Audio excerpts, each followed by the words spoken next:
സംഖ്യ 27 1 മുതൽ 22 വരെയുള്ള വാക്യങ്ങൾ. പുത്രിമാരുടെ അവകാശം. ജോസഫിന്റെ മകൻ മനാസ, അവന്റെ മകൻ മാക്കീർ ഗിലായാദിന്റെയും ഗിലാദ് ഹെഫേറിന്റെയും പിതാക്കന്മാർ.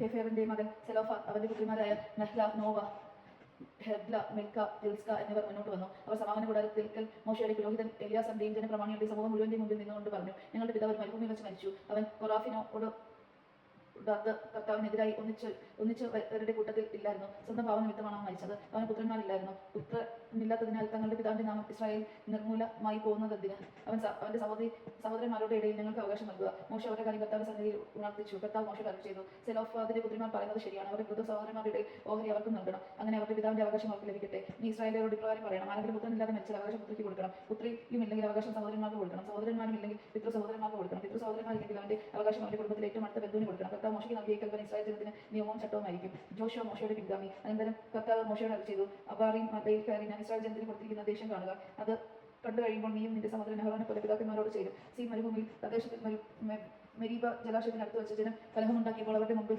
എന്റെ പരിശുദ്ധിക്ക് സാക്ഷ്യം നൽകാതെ നീ എന്റെ കൽപ്പന ലംഘിച്ചു. മോശ കർത്താവിനെ അപേക്ഷിച്ചു. അവിടുത്തെ ജനം ഇടയിലില്ലാത്ത ആടുകളെ പോലെ ആയി പോകാതെ എല്ലാ കാര്യങ്ങളും അവരെ നയിക്കാൻ സകല ജീവന്റെയും ദൈവമായ കർത്താവ് ഒരാളെ സമൂഹത്തിന്റെ മേൽ നിയമിക്കാൻ തിരുവുള്ളമാകട്ടെ. കർത്താവ് മോശയോട് അരുളി ചെയ്തു, നൂനിന്റെ മകനും ആത്മാവ് കൂടി കൊള്ളുന്നവനുമായ ജോഷയെ വിളിച്ച് അവന്റെ മേൽ നിന്റെ കൈവയ്ക്കുക. പുരോഹിതനായ എലിയാസറിന്റെയും സമൂഹത്തിന്റെ മുമ്പിൽ നിർത്തി അവർ കാണുകയും നീ അവനെ നിയോഗിക്കുക. ഇസ്രായേൽ ജനം അവനെ അനുസരിക്കേണ്ടതിന് നിന്റെ അധികാരം അവന് നൽകുക. നിന്റെ പുരോഹിതനായ എലിയാസറിന് മുൻപിൽ എലിയാസർ അവന് വേണ്ടി ഈറം വഴി കർത്താവിന്റെ തീരുമാനം അന്വേഷിച്ചറിയണം. ഇസ്രായേൽ ജനം എല്ലാ കാര്യങ്ങളിലും ജോഷയുടെ നേതൃത്വത്തിന് വഴങ്ങണം. കർത്താവ് കൽപ്പിച്ചതുപോലെ മോശ പ്രവർത്തിച്ചു. അവൻ ജോഷയെ വിളിച്ചു. പുരോഹിതനായ എലിയാസറിന്റെയും സമൂഹത്തിന്റെയും മുൻപാകെ നിർത്തി അവന്റെ മേൽ കൈവച്ച് കർത്താവ് കൽപ്പിച്ചതുപോലെ അവനെ നിയോഗിക്കുകയും ചെയ്തു. ദൈവജനമാണ് നാം കേട്ടത്. നമുക്ക് ദൈവത്തെ സ്തുതിക്കാം. ക്രിസ്തുവിനെ സ്തുതി.